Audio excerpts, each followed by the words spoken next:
C'est difficile de parler de M. Bruno Diatta. D'abord, je voudrais, à l'entente de mes propos, m'incliner pieusement sur la dépouille de cet illustre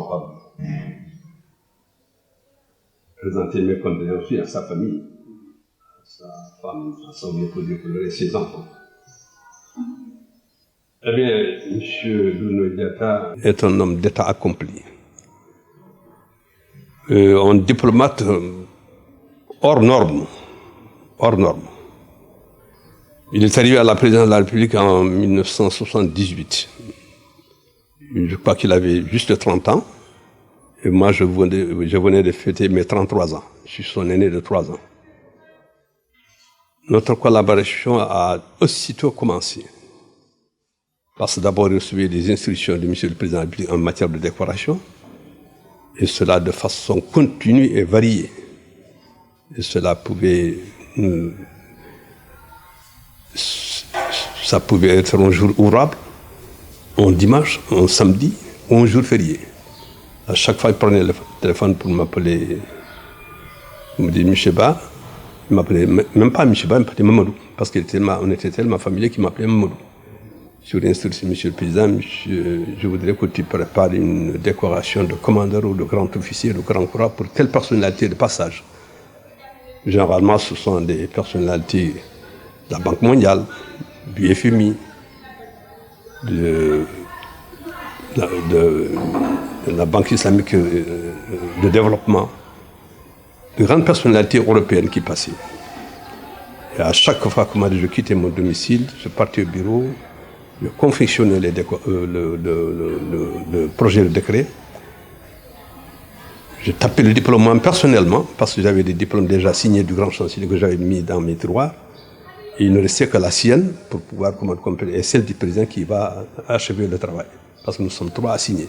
Il y a le grand chancelier, le chef de service de décoration et le président de la République. Et tout était mis en place en temps. Alors, on a continué comme ça. On a continué comme ça de tout temps. Avec il est d'une rigueur exceptionnelle. Il est généreux. Il ne savait pas faire la langue de bois. C'est pas son style. Il savait écouter. Et d'ailleurs, ce qui est curieux, c'est que voilà un monsieur qui ne rit pas. Il ne bavarde pas, mais il communique. Et c'est apprécié mutuellement. Nous avons vécu comme ça pendant 20 ans. Durant ces 20 années de collaboration fructueuse, je n'ai pas pris une seule fois congé. Je n'ai jamais pris congé pendant 20 ans. Je quittais mon domicile à 6h30 du matin, j'arrivais au bureau au plus tard à 7h. Et je ne partais du bureau qu'à partir de 10h. Quand je suis persuadé que M. le Président est déjà, comment dirais-je, au palais de la République, c'est-à-dire dans ses appartements. C'est comme ça qu'on a travaillé pendant 20 ans. Alors, nous avons eu des relations insoupçonnées. C'est pas incroyable. C'est même quelqu'un comme je l'ai dit, il est hors norme. Il ne donnait pas des ordres, il donnait des directives. Le commandement, c'est pas pour lui, il ne commande pas, il donne des directives. Et il a facilement un langage, une communication diplomatique tellement aiguë, au point que ça ne prête d'aucune disons, tergiversation. Quand il parle, eh bien, c'est qu'il a communiqué avec nous. Et nous avons été à la même formation, parce que c'est la formation de Senghor, c'est la formation d'Abdou. Et nous remercions Dieu de nous avoir, comment dirais-je, permis de faire notre travail sans faute. Je suis parti il y a quelques années de cela. J'ai ouvert un bureau de consultance en matière de chancellerie, parce que là aussi nous avons beaucoup à faire, nous avons beaucoup à apprendre aux autres, parce que tout est parti du Sénégal. Même les ordres nationaux que nous avons créés en 1960 par le président Senghor. Nous avons créé l'ordre du mérite avant les Français. D'ailleurs, De Gaulle disait que le général De Gaulle, comment dirais-je, a imité le Sénégal. Parce que quand il est venu en France, comme président de la République, il a trouvé que la décision de était quelque peu malmenée. Alors, il a créé l'ordre du mérite après celui du Sénégal. Nous avons collaboré de cette manière. Et avec la permission de tous les 6 grands chanceliers que j'ai eu à servir comme adjoint, du général Potin jusqu'au général Doudou Diop. Personne n'a eu quelque chose à nous reprocher.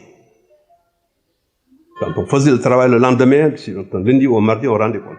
Je rendais compte au grand chancelier. Lui, il avait déjà fait son travail.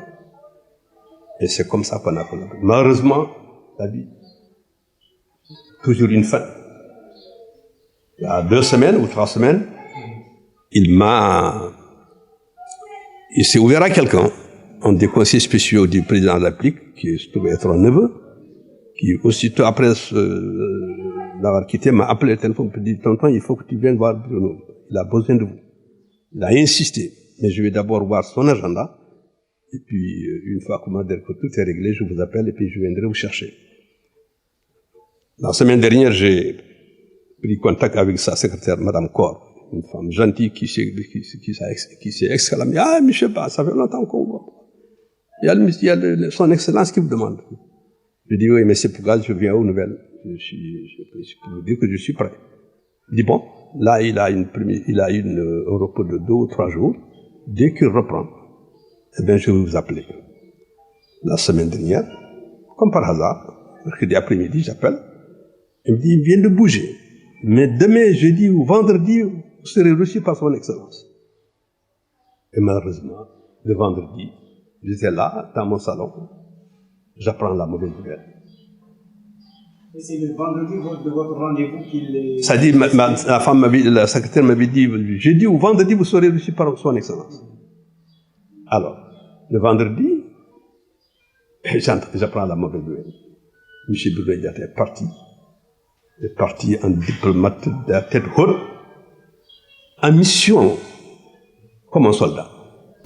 Parce que ce pays a déjà commencé à perdre ses repères et ses valeurs. Or, les repères et les valeurs, c'est un domaine pas spécifique, mais c'est un domaine qui appartient à tout le monde. Malheureusement, aujourd'hui, je suis au regret de le dire, je ne pense pas qu'on puisse lui rendre hommage qui corresponde à la dimension de cet homme, qui n'a travaillé que pour la République.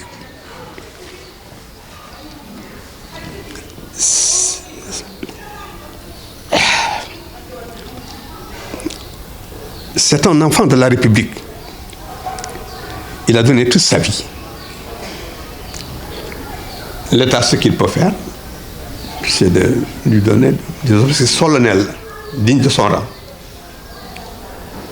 Et éviter, ces gens-là, qui, pour leurs circonstances, veulent, s'accaparer de tout et vouloir dire tout, alors qu'ils ne connaissent même pas l'homme. Et éviter, que les gens n'en fassent pas un trafic d'influence, un trafic de sentimentalisme. Parce que c'est rare de trouver des hommes comme Bruno Diatta. C'est fini ça, c'est une génération qui disparaît. Il est irremplaçable. Ceux qui parlent de lui, peut-être chacun y va avec ses sentiments. Moi, je ne parle pas de politique, je parle de l'homme. Il y a des hommes qui ne seront jamais remplaçables. On ne peut pas les remplacer avec ce qu'il a fait. 40 ans dans une institution. Moi, j'ai fait 35 ans à la chancellerie. Il y a des gens vivants qui peuvent le témoigner aujourd'hui. J'en sais beaucoup de choses. Et je garde beaucoup de choses, comme Bruno. Je vais prier pour lui jusqu'au jour où Dieu aussi m'invitera à rejoindre.